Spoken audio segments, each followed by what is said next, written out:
welcome everyone to Andrew Davis's talk from the UK Atomic Energy Authority. We'll be presenting enabling high fidelity coupled multi-physics simulation. Andrew, welcome. Hi, could you confirm you can indeed hear me and see my screen? Confirmed, 100% on both. Fantastic. So in true British and Monty Python fashion, time for something completely different. I will be talking to you as a consumer of HPC and what I plan on doing with it rather than some of the fundamentals that you guys have been talking about over the past few days. I'm from the United Kingdom Atomic Energy Authority. You probably won't have heard of us. If you have, that's awesome. If you haven't, I'll be telling you a bit about that now. So here I am going to be talking to you about nuclear fusion and what we need to do in order to get reliable engineering simulation for the fusion era. We are UKAEA. We have a very long and distinguished history. We were first created in 1954 from two separate research establishments to unify Britain's nuclear research. Notionally, it stemmed around from the fact that Britain needed to develop nuclear weapons after the McMahon Act was passed in 1945. So a bunch of British scientists were kicked out of the US, and we said, well, we'll build our own bombs. Then through a number of different changes, privatizations, segmentations, we were once upon a time a much grander, bigger organization with a much more broad focus, but now it's just us. It's just us, and all we do is nuclear fusion. We have a different number of business areas inside of us. We have our core fusion program. We have some materials research. I've been allocated to the so-called STEP program. You may have seen literally fresh off the press news. The STEP program is a £220 million program to develop a concept design for the world's first spherical tokamak power plant. Today we announced we have decided upon 5 candidate sites, which will go on for further evaluation to figure out where it's going to go. So this is really exciting times. We really are talking about getting fusion onto the grid sometime soon. And that's what today's talk's about, is how we get fusion power onto the grid within the timescales we're talking about. So first of all, hopefully I won't offend you by assuming you won't know much about nuclear fusion. Please don't be offended if you do. But basically, fusion's really simple, and don't let anybody tell you otherwise. You take 2 isotopes of hydrogen, deuterium and tritium, and you make it hot, and you keep it hot, in temperatures in excess of 150 million degrees Celsius, and you've done fusion, right? Easy peasy. There are no problems in that apart from all of the problems we have to solve. Fusion itself is remarkably simple, but in order to actually get it done reliably, get it done effectively, and have the plasma last a long time without disrupting, those are the challenges. Very simply, we have a number of magnetic field coils which provide a confining magnetic field. This keeps this ionized gas or plasma away from the walls. In doing so, we effectively insulate the plasma, which allows it to get very, very hot. Hence why, for example, in the middle of this plasma here, the core temperature is going to be something like 150 million degrees Kelvin. And at the edge here, where it's nice and pink, probably more like 5,000 degrees Kelvin. So what I can tell you with quite a lot of confidence is, in fact, is Oxfordshire, for about 30 seconds every half an hour or so, is the hottest object in the solar system. Probably at least the local galactic region too. In keeping the plasma confined with magnetic fields, we can also drive a current which flows around the plasma. It's this combination of fields and current that provides our stability. And we use some other coils, which are these colloidal field coils on the outside, to provide shaping and control. Here's an example of a nice, this is a very slow down video. This time up here on the right hand side is actually the real time in milliseconds, just to give you an idea of how quick these things are. This is one of our old devices running in Prague. Basically, what you're seeing here is what we call UFOs, actually bits of dust and crap, which are coming off the walls, becoming ionized and glowing in the plasma. This is very pretty. And in fact, the ideal plasma would be invisible, unfortunately, but they don't make very good PR. So these dirty plasmas are really good. But what you can see basically is we have this very hot bit in the middle, which you can't see, a very cool bit at the edge, which you can see. And this is actually one of the hardest parts of the tokamak to model. We have a very, very complex set of phenomena interacting in a number of different ways. And that is for another talk. It's not for today's talk, unfortunately. What the tokamak looks like, this is an example of our masked upgrade tokamak. We have these large colloidal field coils, which run around the middle of the device. We have the vacuum vessel to keep the air out, keep the vacuum in. I have this central solenoid, which is a set of electromagnets to help drive some extra current, like a starter motor for a car. And we have this divert, this big trough down here at the bottom. The divert is a particularly important part of the plasma because of the way the magnetic field is set up. We have this large part of the plasma in the middle.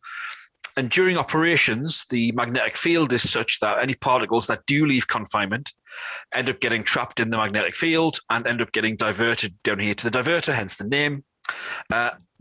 In doing so, those particles that do escape, they take energy with them, and actually quite a lot of energy. And we have to design these structures very carefully to deal with very, very high heat loads. In the case of tokamaks, we think in the region of 20 to 40 megawatts per meter squared. When integrated around the whole tokamak, you're talking about entire PWR reactors worth of heat being deposited in quite a small area. This particular design of diverter is called the snowflake, and it's designed to spread that heat over a much larger area, reducing the aerial heat load. And we have some first set of results from that actually from experiments, which look very, very promising. Now, in terms of getting fusion to market, we've got a lot of physics to model, ignoring the plasma, right? Forgetting about the plasma, just in terms of predictive modeling of large scale engineering components, there is oodles of physics to solve in terms of how the neutrons interact with matter, how the ions and electrons can deposit heat on surfaces, the plasma itself emits soft X-rays, magnetic fields that provide all the confinement also interact with structures, can drive eddy currents. We have complex heat flow through materials, which are driven by heat sources like from neutrons, which causes materials to expand. This drives stress and strain, which can lead to cracking. We have a very complex thermal radiation environment. So I said that the edge of the plasma is of the order of 5,000 Kelvin. If we have a tungsten layer on the inside of the first wall, that can get to about 4,000 Kelvin itself before it melts. So there's an awful lot of thermal radiation, which has to be modeled. We have very complex cooling flows through some of our systems. We have to worry about turbulence, incompressible, compressible Navier-Stokes. If we have flowing liquid metals, we have to worry about MHD. And without going through every single one of these items, we have a lot of physics to worry about in terms of predictive modeling of tokamaks. And that's not to include the plasma.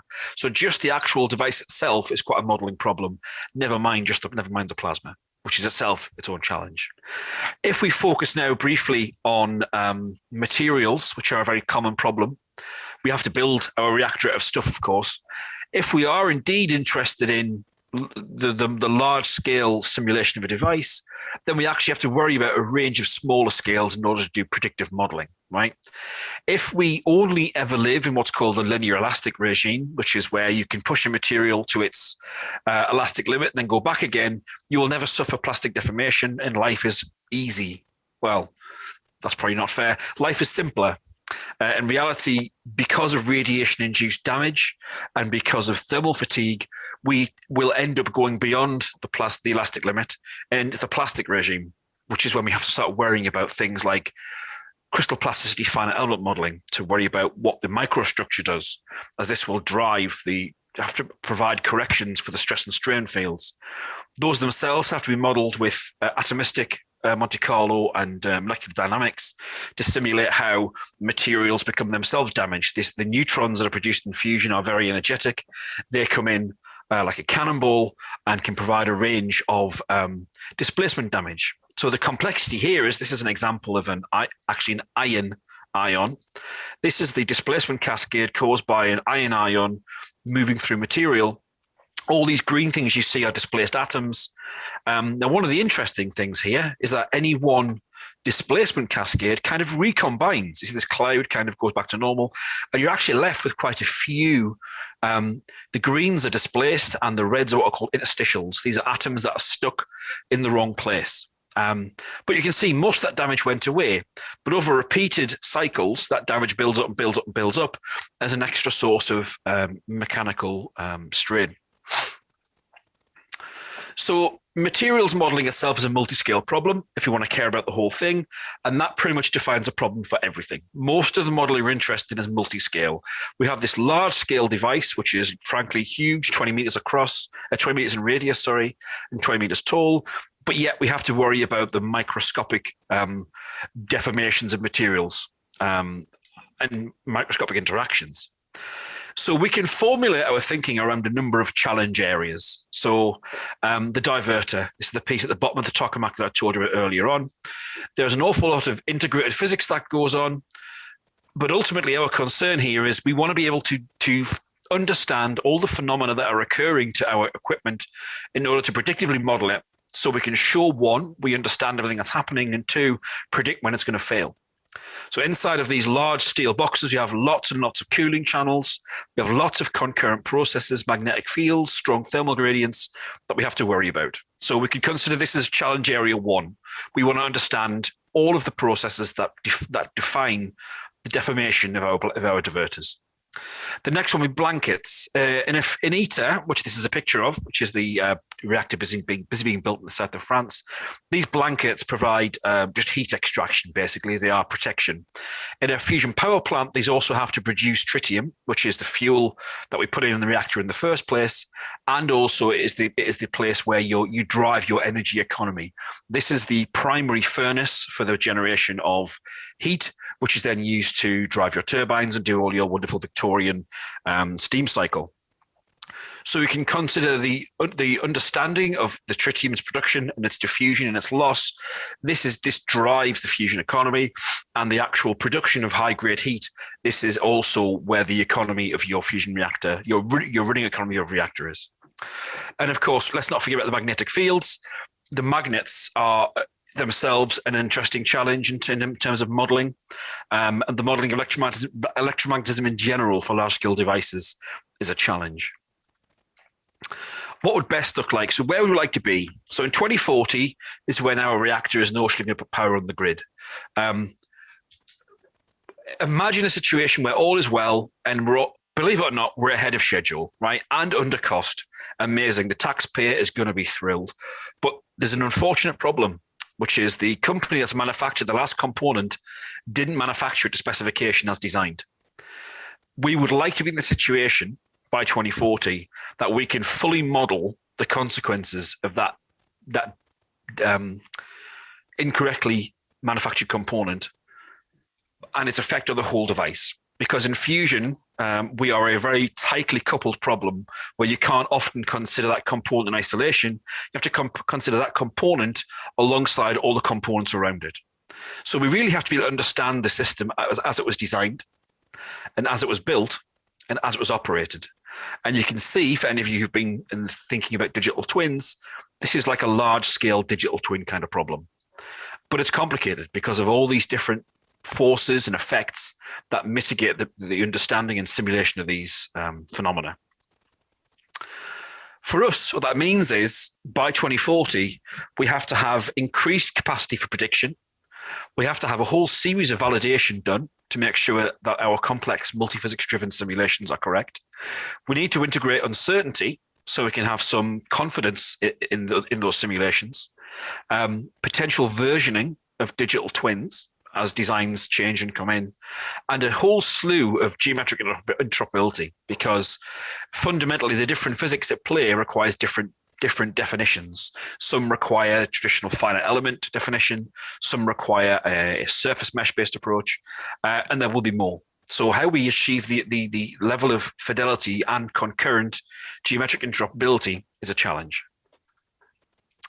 If we look at what the timelines look like, this is the timeline for a number of fusion projects around the world.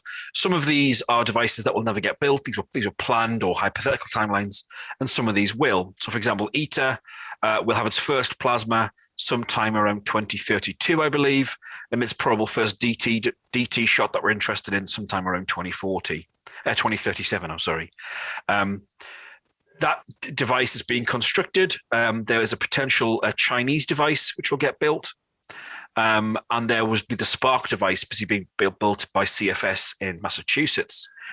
If we overlay that with our challenges for the STEP program, we have tranche 1, which we're in now, the concept design phase. We have tranche 2, which is the detailed design phase, and then tranche 3, essentially, which is construction. If we overlay that with the expected timelines and durations, we have a bit of a problem in that the number of experimental devices coming online to inform our simulations is rather slight in between now and 2040. For example, there'll be a big data drop from ITER sometime around 2030, which will contain a lot of the information about the first plasmas, but the first DT relevant data won't come until 2037, three years away from operations. The number of nuclear test facilities, which is important because, of course, fusion is a nuclear system, we'll have to worry about only one of them.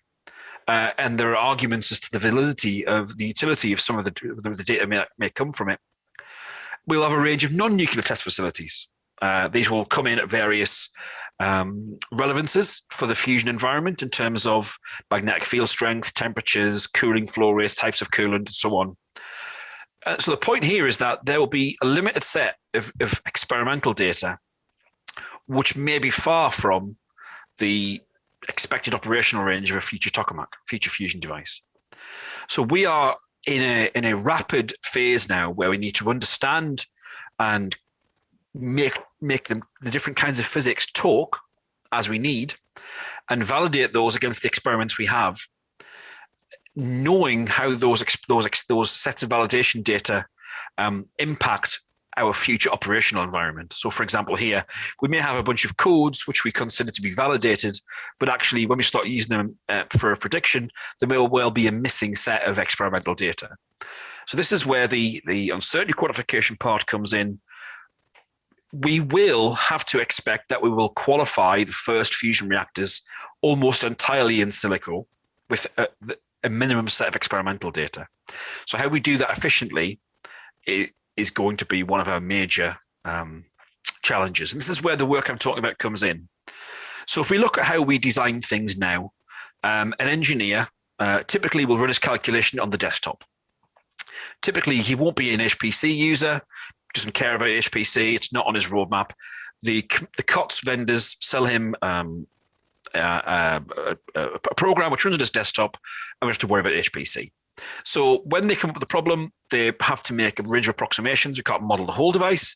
We're instead going to make some approximations. We're going to say, I'm going to mesh it, and I'm going to have some smaller version of it with some symmetry, which means I can make my problem smaller, which means it fits on my desktop, right? It's tedious and it's slow, and it requires a human to be quite experienced at applying boundary conditions and seeing symmetry. Fundamentally, it's not parallel. I mean, it's slightly parallel, but I'll talk about that in a second. So the whole process is slow, it's driven by humans, and when the software gets to running, it's not parallel. So frankly, we have to figure out ways to get the engineer off the desktop. And that's going to be a painful process because engineers won't always see the need for HPC. But if we want to start doing large-scale problems, that's going to be a need. Once we start thinking about how we can use HPC, an engineer to use HPC, it allows an awful lot of much more interesting questions to be answered. So here's an example here. This is a technique called image-based finite element modeling. Essentially, X-rays, a series of X-rays are taken from multiple angles of a component, and from that, we can actually image the inside of the component and figure out what the distribution of material actually looks like. So this is an example of a component in a tokamak called a monoblock. It's a cooling channel that's part of the diverter. And here a monoblock has been constructed.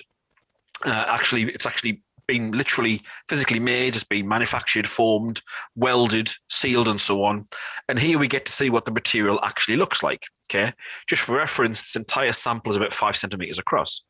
So you can see here all the manufacturing defects in terms of quality failures, but we can trivially with an HPC-enabled FEA package, simulate what the real material looks like in comparison to how we designed it.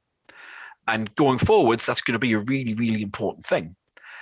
If we combine that with another technique called DIC, which is digital image correlation, we can actually take an object, cover it in this speckle paint, and from that we can actually derive the strain, the mechanical strain.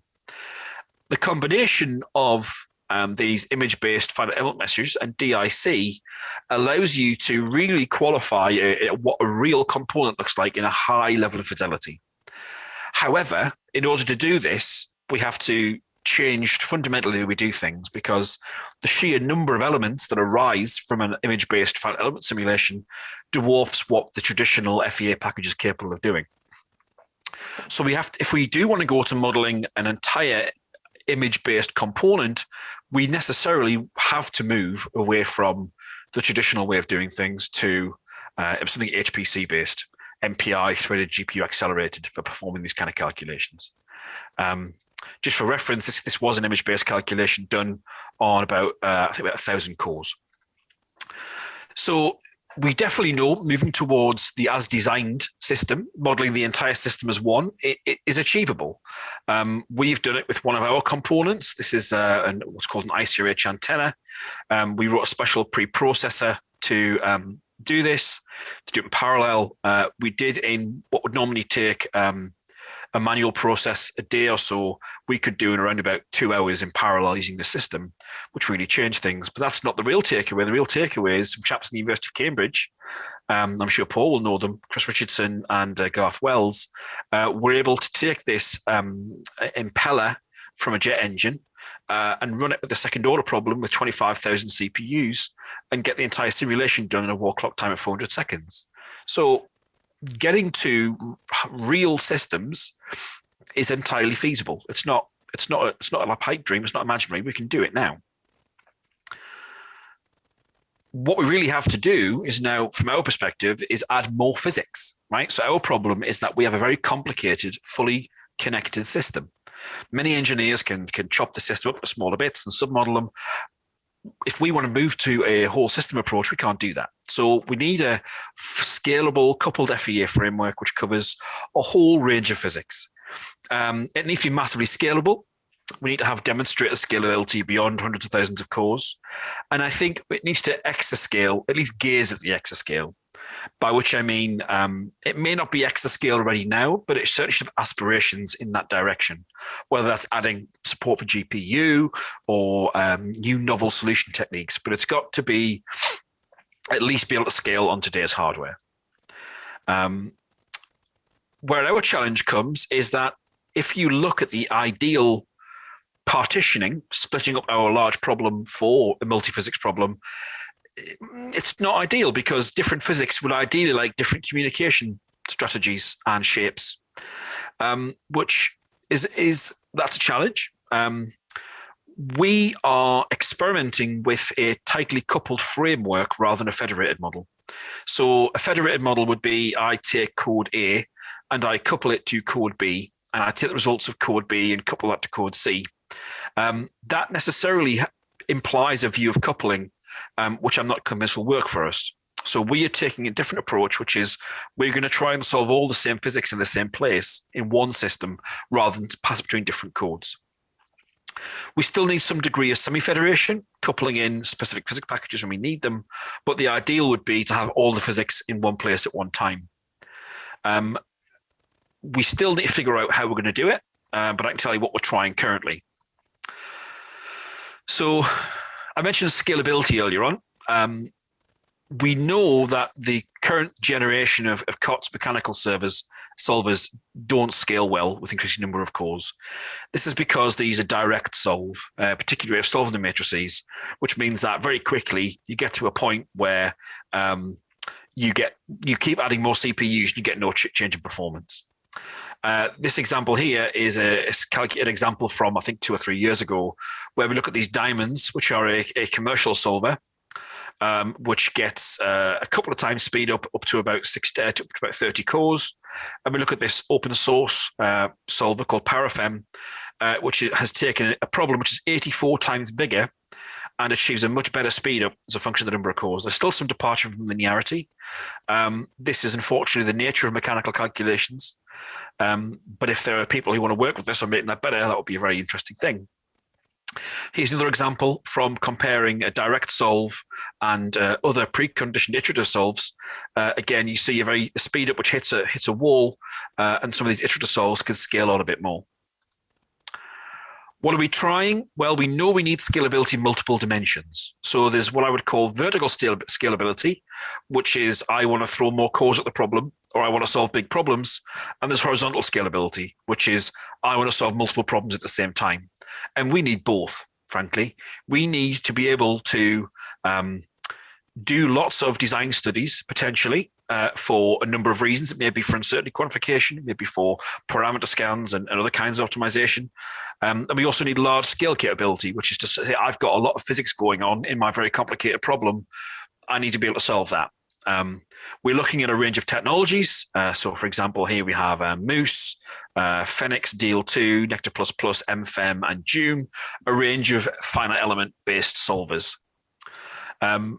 Traditionally, what this means for us is with increasing core count really means access to more memory, which means bigger problems. There are many FEA libraries, right? There are many, many, many of them. We tested out where we investigated 37 of them before we went on and made a formal decision. They are often a mathematics backend or a front end, which is user facing, with generally quite a high level API, which are many of them are academically interesting, but generally speaking, they don't have a repository of tested physics. It's just a mathematical library. They all of them rely themselves on either exclusively PETSI or HIPRI, and that is just the case. There are again very few choices. And then, for example, there's only Moose, which is actually a physics platform, which integrates libmesh and PETSI and HIPRI into one place to do some physics. The rest of them are up to you to define your physics. So on the basis of a range of tests we did, we've gone with Moose for our initial set of investigations. And there's a really good reason for that is there's a whole slew of physics that already exists that's curated for us. So we could have started again, for example, with any one of those packages on the list, but we'd basically have to recreate the same physics as already exists in something like Moose. So this was our first basis of our first steps into how do we look at doing large-scale coupled multiphysics simulation to help fusion. Skip that one. What is it? Moose was born out of the NEAMS and CASTLE programs, which are two large US DOE-funded programs. They were originally designed to solve modeling problems in fission reactors that we need to understand in order to extend their working life. So the NEAMS project on that basis was successful because a whole range of Moose tools were used to determine corrosion and chemistry and fluid flow and core neutronics of entire large-scale nuclear reactors, but also going down to the level of the microstructure to look at how, for example, uranium dioxide cracks under neutron irradiation. So it's got some pedigree in multi-scale modeling, and because of that, it's got also a large community of users and developers, which is also important. Here's an example. For example, they've taken an entire core calculation. From that, they've then taken an entire fuel pin of one reactor, looking at, for example, this is the thermal expansion and radiation-induced swelling of the fuel pin, how that interacts with the core cladding, and then eventually getting to the failure of the can due to a crack. It comes with a set of physics, which is really handy for us. Some of this isn't so handy, but it's actually got a really good set of starting points for a basic fusion problem. It allows 3 different kinds of coupling, loosely, which is the kind of throw over the wall approach I mentioned earlier on. It allows tightly coupled, where you can pass a solve to another coordinate, can pass it back, and you can pick out, iterate between them until you converge to the right solution. Or you can do fully coupled, which is I can define all the physics at the quadrature point level within the code and do a very, very full coupled solve. There are a range of cases we think where that's going to be important for us. With that, we have to worry about scaling. So physics, unfortunately, limits hardware scaling. We have some very, very non-linear physics, which makes things slow to converge. We have a limited set of preconditioners, some of which are poorly scaling. And we have many temperature-dependent phenomena and parameters, which makes your problem even more nonlinear, which can lead to long grind times. Here's an example here of some speed up from a Moose calculation running on, I think this is a system in the US, I don't know which one, but again, showing initially quite good linear speed up and then diverging as you become more, either more communication dominant or memory bandwidth limited. Moose assembly of the matrices does scale well. There are a whole bunch of other good reasons, like it can factor in mechanical contact into how it partitions a problem. And we are currently working as part of the Farscape program, which is a UKA program, to investigate putting GPU support into Moose, which would allow us to leverage, potentially leverage a greater speed up. There are some challenges associated with that. We are dealing with very sparse matrices, and that tends not to scale particularly well on GPU, we are seeing. So here's an example of some apps we've developed. So this is Apollo. This is this is a tightly coupled application using the MFEM solver we talked about earlier on. So you define your problem in Moose. It can pass that data to MFEM, who can do the finite element solve, in this case of a coil, and pass that back to Moose for a more detailed calculation. This is because we need a particular kind of finite element, which was not available in Moose. But nonetheless is a useful example of how we can couple in external physics. Similarly here, this is a coupling between the open source radiation transport Monte Carlo code called OpenMC. Basically, we can pass the geometry as defined in Moose to OpenMC. It will do a neutron transport calculation. The neutrons will bounce around. You figure out where all the heat is. That heat leads to thermal expansion, which leads to displacements and density aberrations. We can pass that back into OpenMC in order to keep doing a Picard iteration again to correct further thermal expansion, which changes where the neutrons go, and the density, which changes how the neutrons interact. Again, we can eventually converge to the right solution. This is a fairly simple model, but if this was a large-scale fluid problem, that heat source term would drive fluid flow, drive natural convection, for example, and that would have a large feedback upon the radiation transport calculation.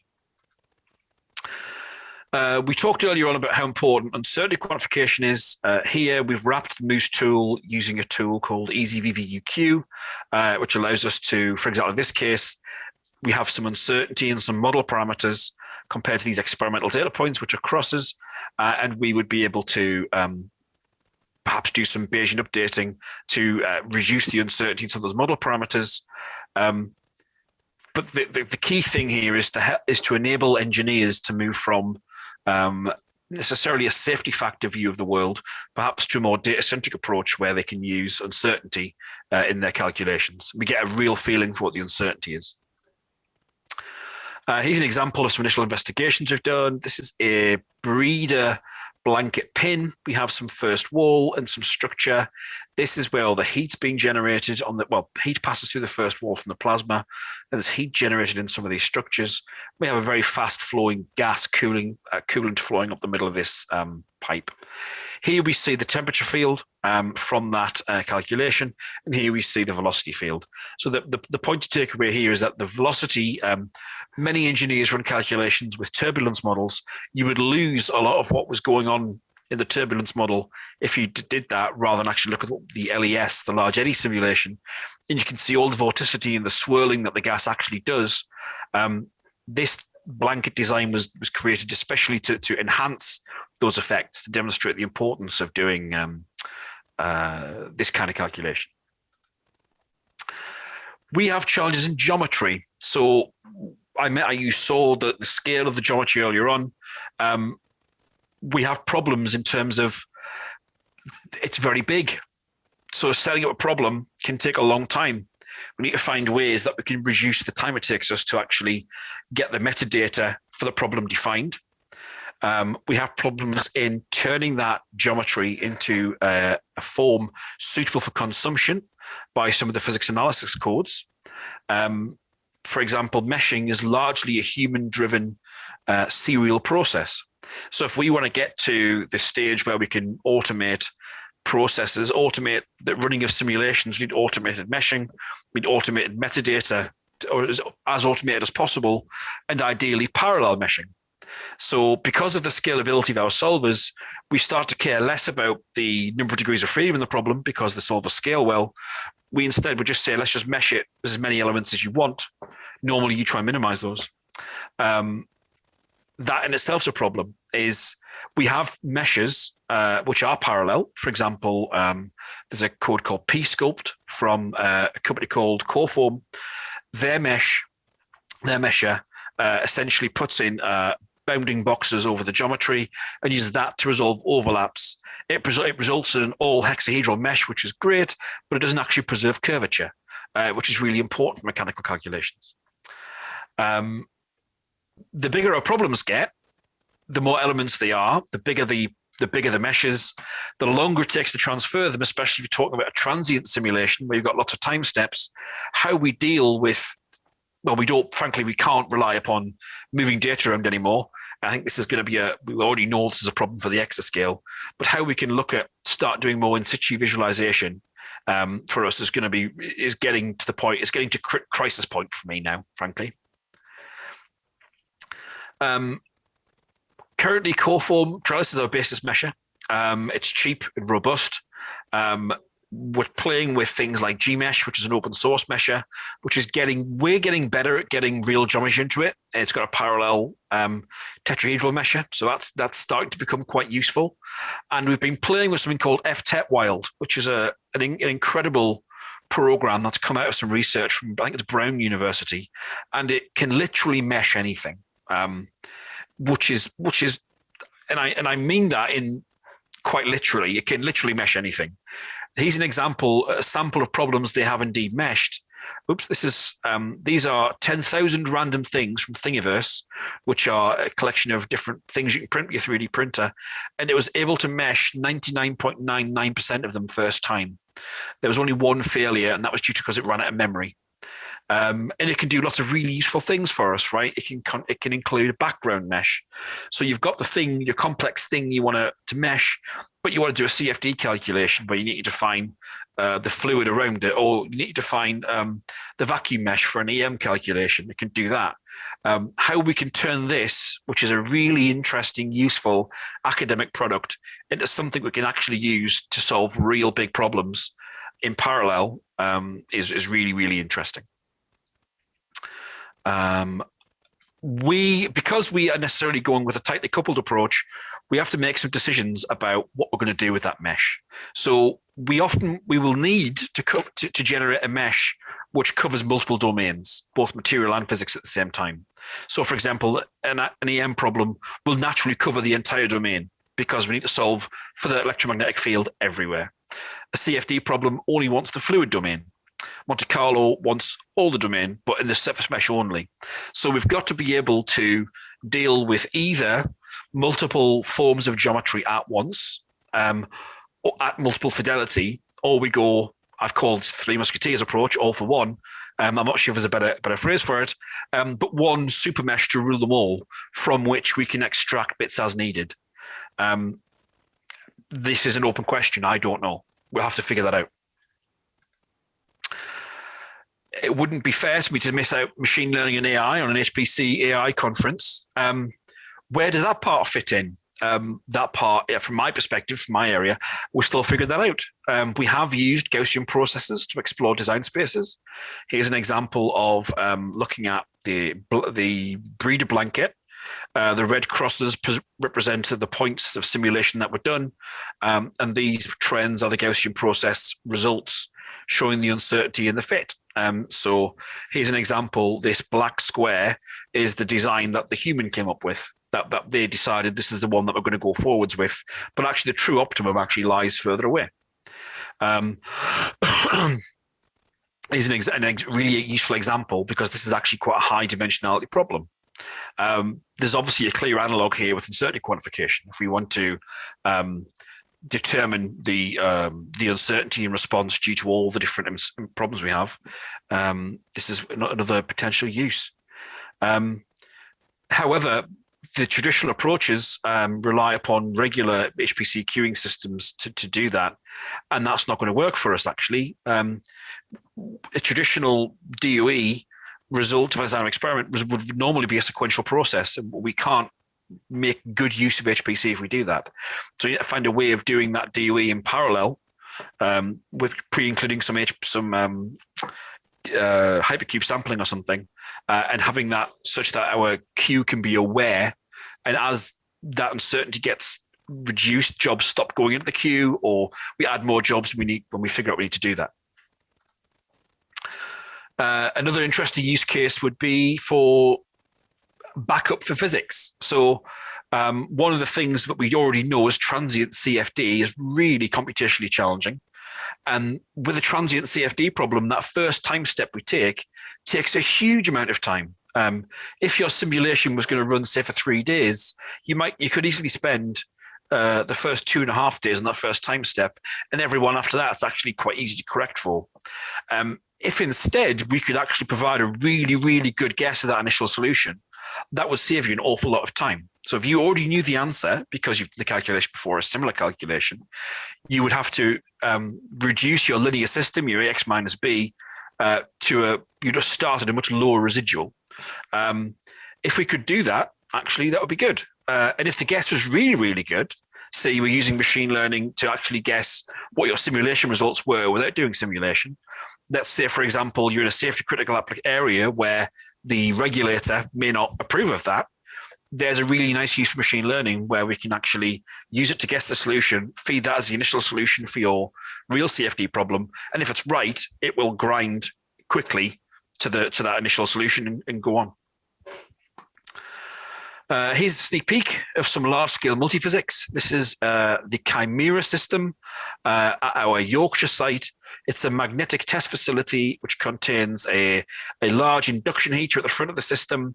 The heat flows through the system. It's wicked away by coolant flowing in these pipes. And here you're seeing the thermal expansion-induced displacement and all the fields induced therein. This is run at Paul's CSD3 system in Cambridge. Quite a modest number of CPUs, actually, for this first order problem. If it runs to second order, we'd be talking probably about needing 10,000 CPUs to simulate this. But here's an example of something that we actually could get a simulation up and running for quite a complex system in less than about 10 hours, I think it took us to do this. So this is providing us with some security that we're heading on the right route. But the key thing that I would take away is we are making progress, but we do have very, very short timescales to deliver fusion. To do so, we believe we need performant and scalable multiphysics wrapped with uncertainty quantification. And if we do so, we can use these simulations to help us build digital twins of experiments for validation. But the point is, for us, critically, we can't do it alone, and we know that. We can be the keepers of the domain and the problem, but we need to work with other people to solve some of our simulation and data challenges. And with that, I hope that was at least interesting for my very brief talk. I haven't talked for this long quite some time. So if you've got any questions, I'll be very happy to answer them. I can't see the chat at the moment, but I will stop sharing and I'll be very happy to take any questions that we have.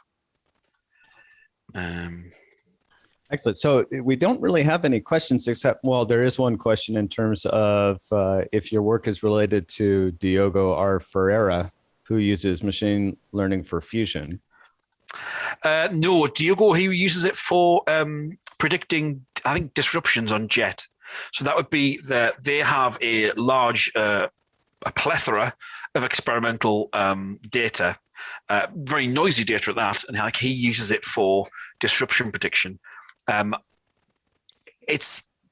learning is machine learning, right?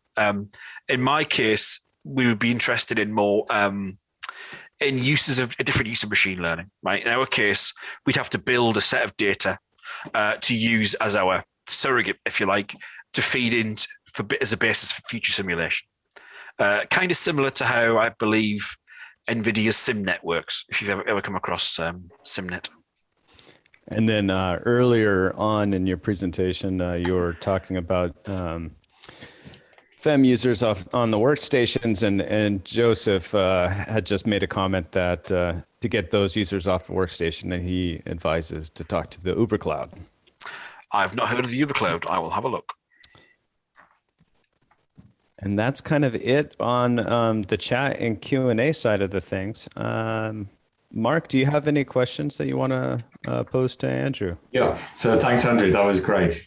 And I was wondering about on the AI side. So you mentioned that you were kind of suggesting ways of shortening your first time step by doing a kind of AI-based guess at on that one, but then going back and checking it with a simulation. Is that so? Obviously, that seems like the right thing to do. What about things like explainable AI, where you have more of an idea that tried to basically explain how the answer was reached? Is that relevant in that kind of calculation? Or I would say so, yeah. In terms of regulating, maybe there's no substitution for just, it has to be done brute force as well. Well, I mean, frankly, it's hard enough to convince a regulator of your simulation. Yeah. But I guess so. I mean, that's what you would need, is you would need to be able to explain to a regulator, this is exactly how the AI works. And I can show all the steps it goes through, and here's how it's come to its decision. Yeah, I think that's probably what you would need. And if there was a doubting Thomas, you could say it's okay. We can run it through a simulation. And if your guess is really, really close, your simulation will be super, super quick. Yeah, yeah. And I think that, I mean, that for me is a cheaty way for us to be able to use things like AI machine learning in absence of regulatory approval, is you use it to accelerate simulation. Mm-hmm. Massively accelerate simulation. In fact, like I said, it can take a huge amount of time for that first time step. And it's awful watching it grind away. And then it goes, haha, I've converged, and then moves immediately on the next time step, which converges almost instantaneously. Mm-hmm. So if you could, I mean, thinking about the sheer cost of the exascale, right? I mean, I forget, maybe somebody here can talk about more numbers, but I read somewhere for every minute that you are using an exascale system, it will cost you about $5,000. Mm-hmm. I think I read somewhere. So if I've got to grind away for potentially days to get that, and we can skip, well, what's that? $100,000 worth of grind. That's a really nice sell, isn't it? Yeah. Yeah. And is that something that can also be done? Presumably, in principle, it could be done at other points in the simulation as well. So because in astronomy type simulations, it's not the first bit is easier. It gets harder over time because of complications like gravity and stars forming and things like that. Yeah, I don't see why not. You could do it every time a step, I suppose. Yeah. But you could even go, pick another time step, go very far in the future, and if it's wrong, you can sort of backtrack until you both agree, and then go forwards again. Yeah. I don't see why not. We're seeing this convergence of combined AI and simulation workflows. This is why, Andrew, in the systems we're buying for you now, we have, you're buying GPUs and you're buying lots of x86, and they're combined on the same network. And so we should be able to run those type of workloads for you now.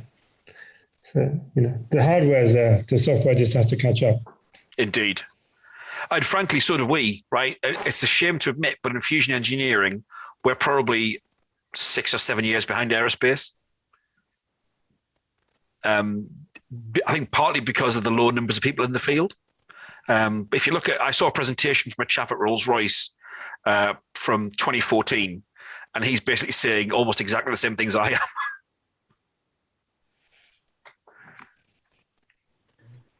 Thank you, Andrew. Appreciate the great and complicated talk. Excellent way to end this 2-day conference.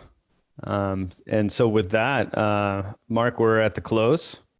Any final words? Yes. So I'd just like to say a few thank yous and then let everyone go. I won't take long because I appreciate we're over a little bit. So first of all, thank you to Gilad for inviting Direct to be a partner in this UK conference. Much appreciated, and thank you to his HPC AI Advisory Council colleagues for this opportunity to put on these conferences. As we said at the beginning, very much hoping we'll see you all in person next year. Thank you to Sydney Stevens. You'll all probably have had emails from her, certainly all the speakers did. This wouldn't happen without all the work that Sydney puts in to make these events possible. So thank you very much, Sydney. Thanks to Brian and Dan, Brian Sparks and Dan Olds, for all the work they've done on getting the event, running the event so smoothly over the past 2 days. Obviously, thank you to all the speakers.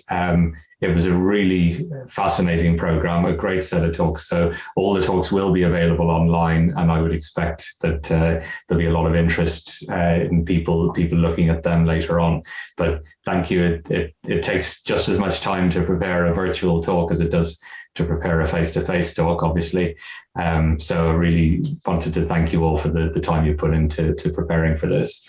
And finally, thank you to everyone who's here as an attendee. I hope you found it interesting, as I did, and keep an eye out for the invitation to attend next year's one, which will hopefully be in Leicester in person around this time next year.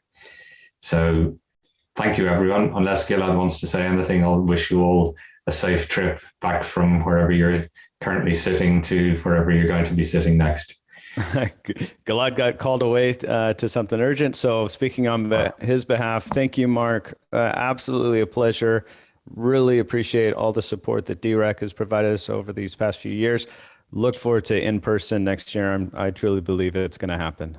So Thank you again to all the presenters, to everyone that attended. We'll have this all up for everyone's viewing enjoyment later in slides and video forms. And until next time, thank you.